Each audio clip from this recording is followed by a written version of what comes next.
Lawn साहब, इसमें शक नहीं है कि इंडिपेंडेंट जो कैंडिडेट है उसके पास कोई मशीनरी नहीं होती है। ऑर्गेनाइजेशनल मशीनरी जो होती है ना, वो बड़ी मैटर करती है इलेक्शन में, कि आपके पास ब्लॉक सदर है, ब्लॉक सेक्रेटरी है, आपका वाइस प्रेसिडेंट है, आपका डिस्ट्रिक्ट सदर है, एक मशीनरी बनी होती है। उस मशीनरी को चाबी देनी है और ख़ुद ही हरकत में आ जाती है। इंडिपेंडेंट कैंडिडेट के लिए, आज़ाद कैंडिडेट के लिए ये मशीनरी रातों रात तैयार करनी होती है, वर्कर्स की, ऑर्गेनाइजेशन की। तो मैं अकेला ही चला था जानब मंजिल, लोग साथ मिलते गए और कारवां बनता गया। जब जिस दिन मैंने अनाउंस किया, मेरे ख्याल में 1000-1500 आदमी उस जलसे में था, और उन्होंने ही ये ठान ली, लोगों ने ही, कि हमने इस बार जय साहब को वोट देना है और इलेक्शन लड़ाना है।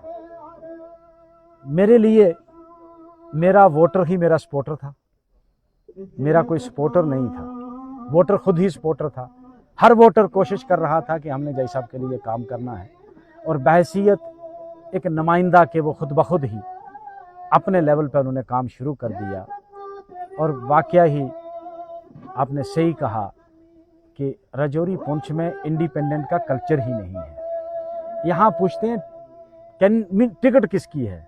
अरे भाई, किसी पार्टी की भी टिकट हो, टिकट होनी चाहिए, चाहे हवाई जहाज की टिकट क्यों ना हो, मगर टिकट होनी चाहिए, फिर इलेक्शन लड़ सकते हो आप।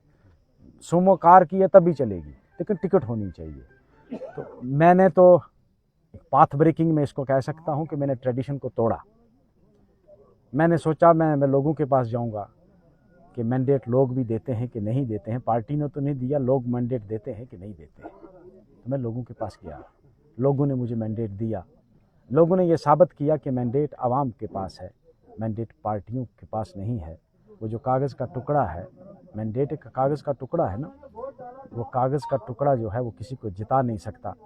आपने देखा मेरे मद्दे मुकाबल एक तरफ पूरी हुकूमती मशीनरी, मुल्क का होम मिनिस्टर थन्ना मंडी में आकर जलसा करता है, मुल्क का होम मिनिस्टर अमित शाह साहब मेरे खिलाफ, और दूसरी तरफ अलायंस का कैंडिडेट जो कि 2 पार्टियों की मैंडेट लेके आए।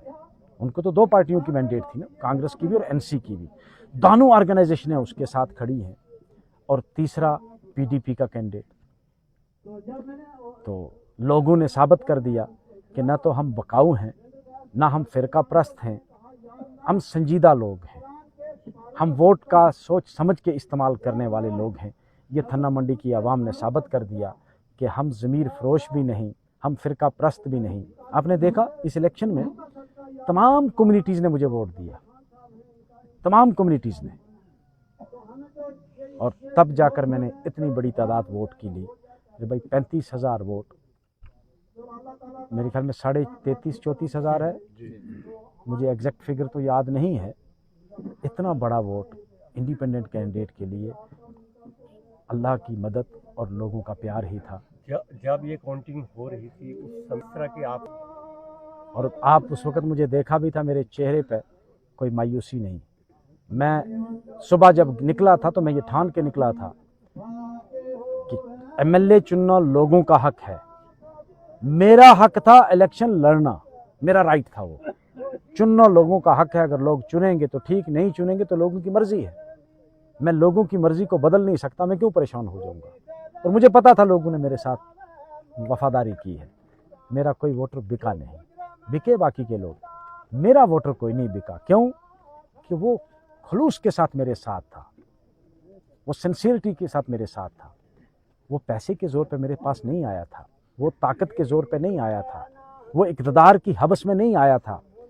वो आया था कि हमने एक ईमानदार, दयानतदार, अच्छा इंसान चुनना है, वो इसलिए आया था। उसको कोई नहीं खरीद पाया। उसको जिस पार्टी ने पैसा पानी की तरह बहाया ना, एक एक रात में 2-2 करोड़ रुपया यहाँ बहाया गया, लोगों को नहीं खरीद पाए, लोग बिके नहीं। मैं सलाम करता हूँ थन्ना मंडी के वोटर्स को और आवाम को, अल्लाह उनको जज़ाए खैर दे कि वो लोग बिके नहीं, अपने ज़मीर को बेचा नहीं। जय साहब, क्या प्रायोरिटी रही आपकी? मेरी प्रायोरिटी सबसे पहली तो ये है कि मैंने जम्मू कश्मीर की इस रियासत की वापसी के लिए लड़ना है और स्पेशल स्टेटस के लिए लड़ना है। बाकी तामीर और तरक्की वो तो हर एमएलए की प्रायोरिटी है ही, लेकिन मेरी टॉप प्रायोरिटी जो रहेगी वो ये रहेगी। تعمیر و ترقی تو رہے گی. میں کوشش کروں گا کہ برابری کا ایک متوازن طور پر تقسیم ہو. پیسہ جو بھی فنڈز آئیں وہ برابر تقسیم ہو. خان صاحب آپ نے ابھی اپنے اس وقت کہا تھا جب میرے پاس ایک کینڈیڈیٹ نے ایک بندہ بھیجا تھا کہ آپ 50 لاکھ لے لو 60 لاکھ لے لو الیکشن چھوڑ دو, تو میں نے اس کو کہا تھا کہ وہ سکہ ہی نہیں بنا جو مجھے خرید پائے گا. اور آج بھی بہت ساری پارٹیاں ہیں جو کہتی ہیں 50 کروڑ 100 کروڑ, لیکن میں نے ان کو کہا یہ غلط دکان پہ آگے ہو, کوئی اور دکان دیکھو. یہاں کیا بکنے کوئی والا سیاسی پارٹی اگر آپ سے اپروچ کرتی ہیں تو کیا آپ کسی پارٹی میں ارے جانا پارٹی پسند ظاہر کریں سی گے؟ بات ہے, جب ایم ایل اے بنتا ہے تو ہر پارٹی اپروچ کرتی ہے. وہ کوئی میرے لیے کوئی یہ نہیں کہ اسپیشل میرے لیے, جتنے بھی انڈیپینڈنٹ کینڈیڈیٹ ہیں ان کے لیے کوئی نہ کوئی پارٹی جو ہے وہ اپروچ کرے گی. آئندہ کا لائے عمل کیا ہوگا آپ کے؟ لائے عمل میں دیکھوں گا. میں نے کہا میں لوگوں کو پوچھوں گا, اگر لوگ مجھے کہیں گے کہ بھائی آپ نے پارٹی جوائن کرنی ہے تو میں وہ بھی کرنے کے لیے تیار ہوں, لیکن لوگوں کو پوچھوں گا پہلے. سر کئی جگہوں پہ یہ دیکھا گیا کہ لگتا ہے کہ کہیں یہاں تھانہ منڈی میں بی جے پی کا گڑھ تھا سوائے درحال کے. درحال کے بغیر تو کہیں, تو درحال سے مجھے بہت کم ووٹ ملا ہے, تو ان کے لوگوں کی مجبوری تھی کیونکہ وہاں ایڈمنسٹریشن نے مل کے بوتھ کیپچرنگ کروائی تھی, تو وہ لوگ جو مجھے ووٹ دینا چاہتے تھے وہ نہیں دے پائے. یہ حقیقت ہے, وہاں تو ڈیموکریسی کو مذاق بنایا گیا. لیکن میں باقی جگہ تو کہیں گڑھ تھا نہیں. مجھے نہیں لگتا ہے کہ لوگ کہیں بھی بی جے پی کو پسند کرتے تھے یار, ایسا تو نہیں. رجوری جتنی کی پوری عوام کو ایک ہی ریکویسٹ کروں گا کہ آپ یہ دیکھو کہ وہ پارٹی جو انسانیت کو تقسیم نہ کرے, جو مذہب کے نام پر آپسی تقسیم نہ کرے, اس پارٹی کا ساتھ دو. اور پھر اس کے بعد سب سے اہم چیز ہے کہ اچھے دیانتدار صاف گو اور پڑھے لکھے لوگوں کو چنا جائے. بہت بہت شکریہ. Thank you.